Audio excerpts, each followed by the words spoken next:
Well, hey everybody, it is Ron with Nine Fingers Trucking, and yeah, it's been a while. Gone through some changes, going to be going through some more changes here, surprisingly. But just want to let you know how things are going. So, if you saw the last video, just a little update, I was transitioning into a semi, and I am in a semi. And wanted to just kind of tell everybody what it's like, how it's been going. And what's kind of funny is, I've talked to quite a few people in the hotshot world and other things, and they've never been inside a semi before. It seems kind of weird, but not everybody goes inside other people's trucks, I guess. I'm the weird one. So let me just talk about the semi. First of all, do I like the change? Hands down, yes. 100% yes. If I could go back in time, if I could give anybody some advice, if you are looking to get into the trucking business and you don't already have a truck, you're going to go out and buy a truck, buy a used truck, something like that, 100% hands down, my opinion, just go get a semi. Okay, go buy a used semi, get a warranty on the thing, and you know, you'll be good to go. I'll talk more about that one in the next video that I'm going to do right after this, so I'll be wearing the same clothes. So, going down the road, it's more comfortable. When you're going down Indiana, when you're in Colorado, when you're going on those roads that are just beating the crap out of you, those concrete roads, you don't feel like you're gonna puke anymore. You know, they're more comfortable. You're on air ride suspension, on an air ride cab, in an air ride seat. Yeah, it's not like you're just floating on a cloud, but it is significantly more comfortable. Visibility's better. I feel safer. 100%. When I was, you know, even with my F450 and my electric over hydraulic brakes and things like that, you know, great setup, awesome setup for hotshot. But the electric over hydraulic brakes, as strong as they were, took a second to engage. Sometimes that scared me. And it's just, you know, as strong as they were, when I was fully loaded and I was rolling at close to 40,000 pounds, you didn't quite have the confidence that you would have liked, you know. In the semi, I'm routinely loaded 75, 80,000 pounds. You know, I'm routinely full, hauling steel, hauling coils, hauling, you know, I had racking and, you know, whatever.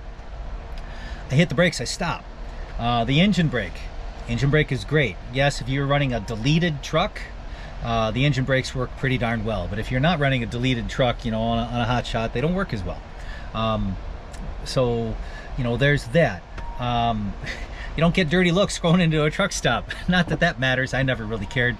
But it feels different, you know, as far as that goes. I've had to do, you know, replace tires. I put 8 tires on the truck and 4 tires on the trailer. So 2 things. One, you know, I did not go with Bridgestones. I went with something else. It was 240 bucks a tire, you know, for brand new tires. Not horrible. And the used tires I got for 100 bucks a piece, and I'm not sure that they had very many miles on them, so that was fine. 2 of the trailer tires I had to get on the road, but I could get them at the truck stop I was at. Yes, I paid the tires, what were they, Hankooks or something like that. If I got them locally, the tire was 450 bucks. You know, that's what the price for the tire was, if I remember correctly. I paid $620, you know, about $200 a tire more.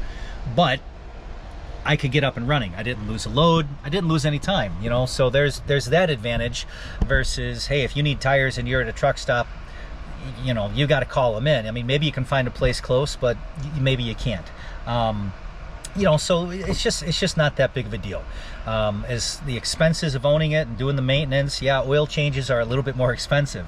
You know, you're not using, you know, 12 quarts, you're using 16 gallons. You know, but I don't have to do an oil change at 18,000 miles. I can do an oil change at 60,000 miles, you know, so, you know, whatever. But all the way around, I'd be really hard pressed to find a reason not to just start with the semi, okay? And again, I'll make another video on that one more in depth. But what else about the truck? Well, let's actually look at the truck. When you're in a hotshot rig, I don't know how well you can see, but right here, that's about 90% of the time. And then otherwise, you lay in the back seat and, you know, you go like this. You know, that's about it. You know, I don't care how nice of a setup you have, there's no room inside that truck. you know, there's just physically no room. So if I just come around and I take a look, we'll go this way. So this is the view of the cockpit here. You know, got my GPS, got my thing, got my Netflix, got all that stuff going on. I've got my camera system set up. When I'm rolling down the road, I typically have this view right here. That is my right side passenger right down there. Okay, so I can see behind me and I can see the cars, and by the time they're coming up and I lose them, they're poking out the front. So I eliminate my blind spot. You know, backing into places, I can go and, you know, that's directly behind me. I don't have my trailer hooked up, otherwise that would be my trailer back there.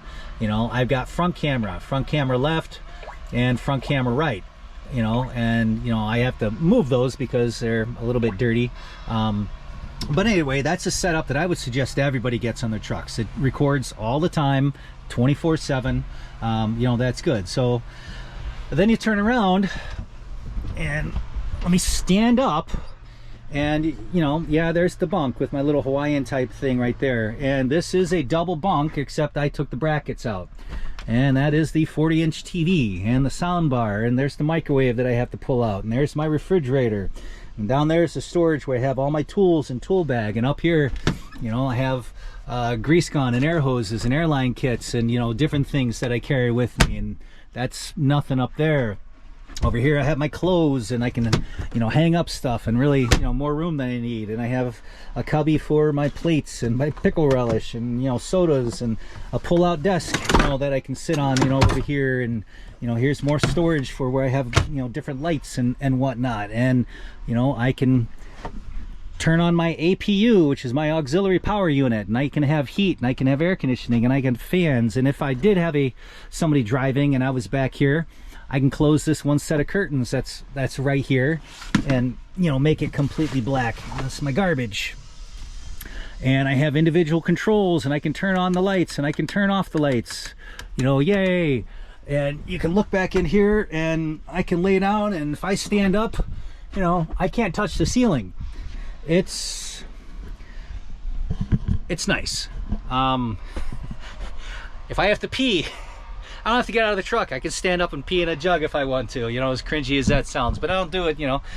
But, you know, you have room. If I need to just stop and stretch my legs, I can get up and I can stand up, and I can look around, and I can stretch, and I can reach over here, and I can grab something to eat, and I can turn my microwave, and I can heat up some food, and, you know, I can get back on the road.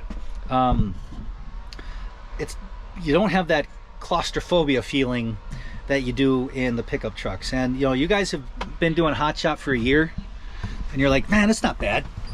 Not bad at all. Well, you're right. In a year, it's not bad. In 2 years, it's okay. By the end of that third year, at least for me and a lot of other guys, it kind of sucks being stuck either in the driver's seat or laying in effectively a coffin in the back seat. You know, it gets old. And to be able to just stretch your legs, literally, and, you know, have the amenities, and the room is just really nice. So let me just put it to you this way, you know, depending on the type of running that you're doing, you might not make a penny more in a semi. Not a penny. It could be the exact same money. Okay, chances of you making less money, pretty tough. In case anybody's wondering, doing all my fuel receipts versus mileage, I average 7.5 miles to the gallon in this truck. I run Midwest up to the north, and I run Midwest out to eastern Pennsylvania. So I'm going through the Appalachians and things like that. I just came down 54 with, you know, weighing 75,000 pounds, and I was going up hills at a whopping 20 mountains at a whopping 20 miles an hour because they were 11% grade hills. You know, and going down at 30 because that's as fast as my engine brake would take me without me having to kill my brakes. So this isn't flat land. This is all miles in. I'm averaging 7.5. In my F450, doing the same runs, obviously less weight, but the same areas, I was averaging 9. You guys that are running 9 non-CDL and are only weighing in at 20,000 pounds or something like that, you're probably doing 10, 12, 14 if you're you know, running deleted, you know, easy 14. So there's a fuel difference. But if you're going more apples to apples, let's say a bigger CDL setup, You know, the fuel difference isn't horrible. And I don't know. So I guess I'm off track. So the point of this video for me is, you know, just one aspect is the pure comfort level of being in this truck.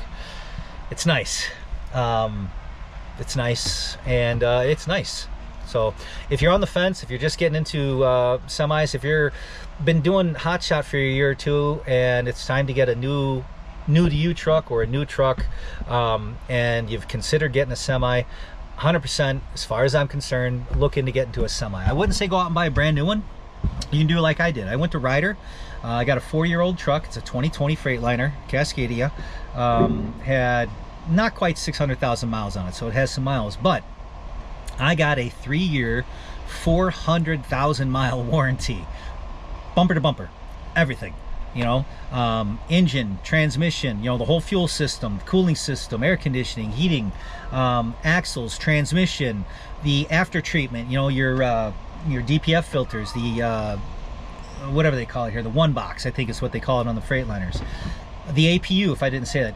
I got an everything package, road service, towing, you know, it's all inclusive. Now that doesn't mean, you know, you're not going to have deductibles. That doesn't mean you're not going to pay some out of pocket. But if the engine takes a dump on this thing at 950,000 miles, it's covered. It's covered under my warranty. They can't go, well, you know, there was only 50,000 miles less, we're not going to cover it. No, I'm covered. And if this thing goes to 1,000,000 miles, because that's where it would be, and I still had the truck and I never used the warranty, great. I just had 400,000 miles trouble-free with the truck. Awesome. So that's it, guys. I'm gonna run right into, which will be why I think you should go right into a semi. So this one is the comfort, you know, whatever. The next one's gonna be the business aspect. So as always, guys, be safe. Drop me in line. I am gonna say a few things maybe in the next video or the next video after that, which will be today, that might surprise some people. And that's it. We'll talk to you soon. Thanks, guys.